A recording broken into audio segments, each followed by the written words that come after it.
cresçamos na graça e no conhecimento de Deus. Por esta razão também nós, desde o dia em que ouvimos, não cessamos de orar por vós e de pedir que transbordeis de pleno conhecimento da sua vontade, em toda sabedoria e entendimento espiritual, a fim de viverdes de modo digno do Senhor, para o seu inteiro agrado, frutificando em toda boa obra e crescendo no pleno conhecimento de Deus, sendo fortalecidos com todo o poder, segundo a força da sua glória, em toda perseverança e longanimidade, com alegria, dando graças ao Pai que vos fez idôneos, à parte que vos cabe da herança dos santos na luz. Colossenses 1, de 9 a 12.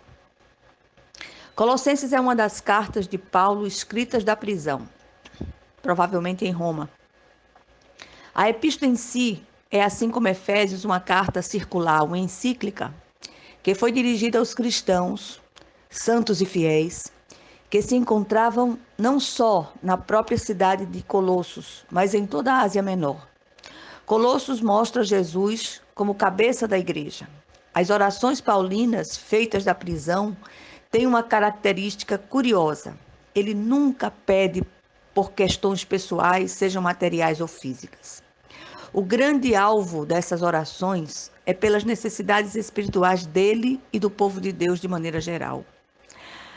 Aqueles irmãos haviam compreendido a graça de Deus na verdade. Por isso, manifestavam fé e amor imenso uns pelos outros. Por esta razão, Paulo exulta e intercede por aqueles queridos para que continuem vivendo de modo digno do seu chamado. É interessante observar que na maioria das nossas reuniões de oração, a grande motivação provém das necessidades de cada um: saúde, finanças, relacionamentos, famílias e causas na justiça. Embora não haja nada de errado em orar por essas coisas, precisamos aprender com Paulo a priorizar a nossa vida espiritual, o nosso viver com Deus. Esta, na verdade, é a nossa principal e maior necessidade. Um simples levantar as mãos na igreja numa atitude de entrega da vida ao Senhor não faz de nós cristãos genuínos. Essa atitude é só o primeiro passo. Precisamos nos manter firmes em nossa caminhada, andando e vivendo de modo digno do Senhor e Salvador. Jesus está às portas e nunca foi tão necessário preparação e prontidão por parte de sua noiva, a igreja. Mas o que significa realmente viver de modo digno? Ou crescer na graça e no conhecimento de Deus? Será que Jesus tinha em mente nos enclausurar, nos fechar em um mosteiro para que não víssemos o que acontece no mundo? Acho que a própria vida e ministério do Cristo nos respondem a essas perguntas. Ele próprio recebia pecadores e comia com eles, sem precisar praticar as suas obras. O grande desafio para nós como igreja é viver no mundo sem nos deixar contaminar por suas obras malignas. Nem fazer concessões aos seus apelos. Fomos chamados para ser santos, não santarrões estereotipados. E santo, do ponto de vista bíblico, é separado para Deus. O tempo para construir um santo dentro de nós é a vida inteira. Precisamos ter uma cabeça sábia. Paulo pede que aqueles irmãos transbordem do pleno conhecimento da vontade de Deus em toda a sabedoria e entendimento espiritual.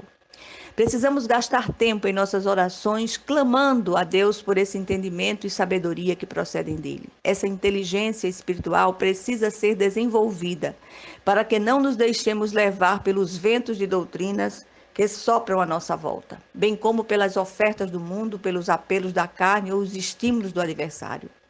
Paulo não está estimulando os colossenses a buscarem visões ou vozes, antes ele ora para que aqueles irmãos possam aprofundar-se na palavra de Deus e desse modo terem mais sabedoria e entendimento. Precisamos ter pés firmados na palavra. Os pés firmados na rocha é uma consequência dessa inteligência espiritual que leva o cristão a uma obediência prática àquilo que é ordenado pela santa palavra de Deus. Na vida cristã, conhecimento e obediência andam juntos. A verdadeira sabedoria espiritual deve se refletir na vida diária. Na verdade, para o cristão, não existe vida espiritual e secular. O que realmente existe É vida transformada pelo Espírito Santo aonde quer que ele esteja. O caráter prático da vida cristã deve ser resumido em 2 palavras: andar e testemunhar. E esse andar testemunho, nos leva a trabalhar para Deus em qualquer lugar. Faremos isso para o inteiro agrado do Senhor, não nosso. Precisamos ter as mãos ocupadas, precisamos frutificar em toda boa obra. Trabalhar para o Senhor é um ato adorador.